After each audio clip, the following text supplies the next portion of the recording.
What is up, everyone? I'm Ryan from Fireside Yankees, and in today's video, we are recapping the Yankees' 11-7 loss to the Boston Red Sox. Now, again, spring training stats, I say this every time, spring training wins and losses, not really something you care about too much, but there were some really exciting developments we got to see today, some really important things that we have to talk about. But before we do that, make sure to like, comment, and subscribe. All your guys' support can allow us to get our content out there and to more people, and we really appreciate your guys' continued support. Make sure to turn on a notification bell to know when we post. And without further ado, let's get into today's video. Let's start off with the offense side of the ball because there was plenty of offense in today's game. Aaron Judge had a single. Jason Dominguez hit a booming 3-run home run in the bottom of the ninth. Same thing with Andre Chaparro, though it wasn't a 3-run shot. It was just a solo shot. He went 2 for 2 on the day with a home run and a single. We got to see Oswald Peraza hit a rocket double. It was registered at 104.9 miles an hour. Jose Trevino had an RBI double as well. Overall, we just saw some really impressive performances from a lot of younger guys on the team, right? Like, it's Peraza, Chaparro, and Dominguez who probably had, some of the most impressive at-bats of the day. Jason Dominguez, who I have to absolutely highlight because at this point it's kind of comical. A 106.8 mile per hour home run, 400 feet into right field. He's hitting 438 this spring with a 1.526 OPS. His plate discipline is great. If you look at how he reacts to pitches outside the zone, he really doesn't chase much. He doesn't expand the zone. He has great power. We're seeing a lot of really good signs, and we're seeing it from both sides of the plate. So we're getting to see Jason Dominguez do things that, quite frankly, he was criticized a lot for not being able to do just 2 years ago. Looking at 2021, following that campaign, there were a lot of concerns about how good Jason Dominguez was, how good Jason Dominguez could be. I think a lot of those concerns are kind of going to rest. And it's, again, really interesting that the Yankees have not relegated him to minor league camp just yet. Perhaps we get that announcement today. Whatever it may be, the Yankees, quite frankly, they have viewed Dominguez as someone that deserves to play with these major league guys. They've continued to throw him out there. And people may say, it's for attendance reasons, but the Yankees haven't sent down, the Yankees are going to send down some other prospects that are notable, right? The Yankees are going to send down guys or relegate guys like Spencer Jones, who would be exciting and get people to watch because that's the responsible thing to do, right? The Yankees are not just trying to chase ticket sales. They're also trying to develop these players into star players so that at the major league level, they can also improve ticket sales. But in all seriousness, though, Jason Dominguez has just continued to impress in the spring, and he's been phenomenal. Andre Chaparro is kind of getting overlooked because you have Volpe, you have Dominguez. These guys have just performed so well that you don't really think about the other guys at the minor league level who have performed really well. And Andre Chaparro has been a beast this spring training. His OPS is north of 1,000. He's hitting 333. He has 3 home runs this spring. He's been hammering the baseball. He looks phenomenal at the plate. Quite frankly, I view him as someone that the Yankees can call up as first base depth if need be. He can play a little bit of third base. He can play some DH.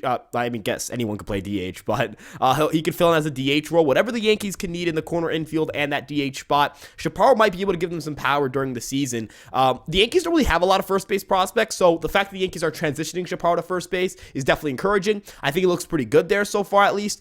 Quite frankly, I view Chaparro as someone that has a lot better of a ceiling than other people think. I think he can legitimately be that middle of the line of 130 WRC plus bat that just hits home runs left and right.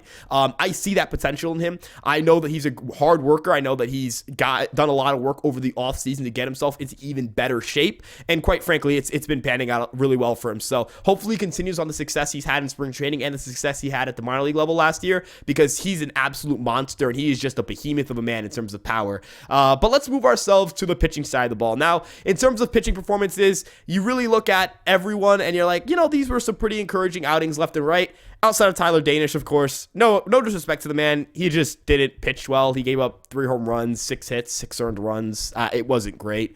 But looking at Clark Schmidt, he did give up a 2-run home run, but it was a 314-foot, it was a porch job, which that is part of Yankee Stadium and kind of part of what goes into pitching there, but he was really relying on that cutter early on, just trying to get more of a feel for it. I think he looked pretty good. He had 3 strikeouts over 3 innings. The Yankees are going to need Clark Schmidt now. I had kind of been leaning towards, all right, I think that Clark Schmidt is the more talented pitcher between him and Herman, but I'm not going to be upset if the Yankees decide to opt for Domingo Herman, who has a little more veteran experience, just quite frankly is a little bit more of a polished starting pitcher. We know what we have there over Clark Schmidt. Now the Yankees are going to need both. So I'm really excited to see Clark Schmidt start. I think Clark Schmidt is a really talented pitcher. I love what the Yankees have in Clark Schmidt. The stuff looked good. The cutter is a firm cutter at 93 miles an hour with 2 inches of horizontal break, so it's close to that zero line, but it still gets in on the hands of left-handed batters. I think this is going to be a pitch that does a lot of good things for him. He's just going to have to continue to figure out a way to incorporate that alongside the breaking ball,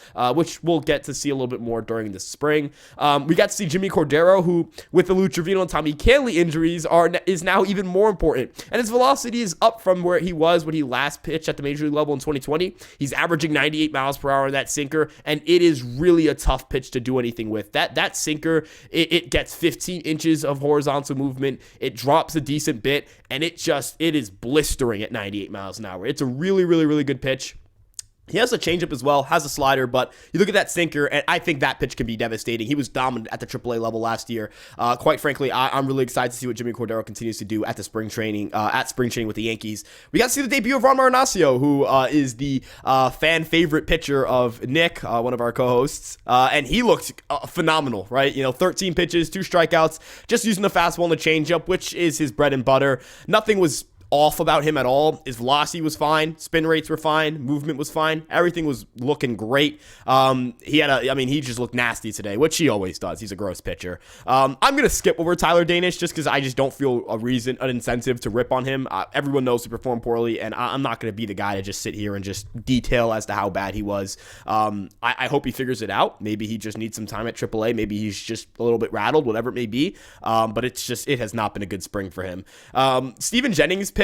He's someone in the Yankees farm system. He only got to throw an inning, face a couple batters to get out of the jam for Danish, but he showed off a couple of sinkers, changeups. He's more of a soft tossing command guy, not as much of a velocity guy. We saw DeMarcus Evans, who hasn't been bad in spring, but I don't think he's going to make the team. I think he's someone that you view as a depth arm at the AAA level.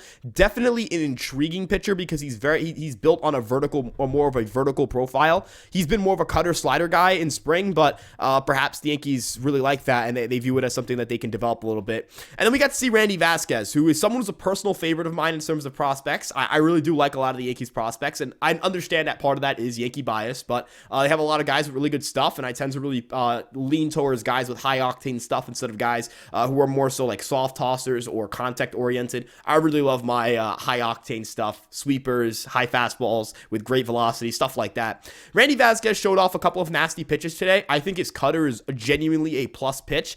The issue is his four-seam fastball isn't very good. He gave up on a home run on that. It's what we call a dead zone fastball. Now, for those unfamiliar with that term, it's when your vertical movement on your fastball, it doesn't sink enough for it to be a good sinking fastball that drops on someone and you're going to get ground balls on, and it doesn't get enough carry or ride, which you would see as like the Garrett Cole, Carlos Rodon, Nestor Cortez type fastball. You don't see that type of movement either, so it's not going to play well up in the strike zone. And while Randy Vasquez releases from a lower slot, which means that, you think of that lower slot, it's going to be able to, it'll play a little bit better up in the strike zone. The movement just isn't really there. He's probably better off just being a sinker cutter guy for his fastballs, the same way Clark Schmidt's kind of transitioned away from from his fastball usage from four-seam sinker. It's just a better pitch profile for him. His sweeper is gross. He showed off a lot of his changeups, and it's a gross pitch. He got a 71% whiff percentage on it. He's just got to fine-tune his arsenal. I think this is a guy who can have a big year for the Yankees at the minor league level, and the Yankees are going to need the pitching depth, right? I'm still not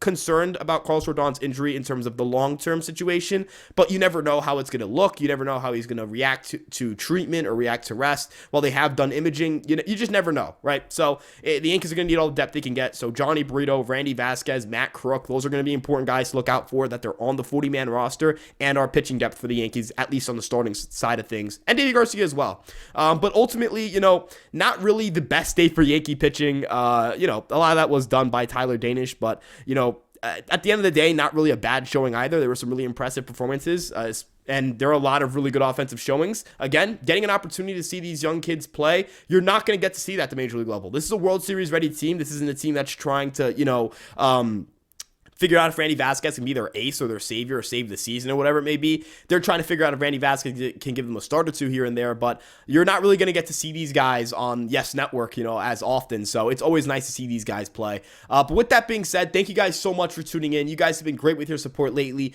We're trying to hit 5,000 subscribers before opening day. If we can't do it, oh well, but if we can, that'd be great. Nick and I are going live later tonight to discuss some things going on with the Yankees, and we'll see you guys in the next Fireside Yankees episode.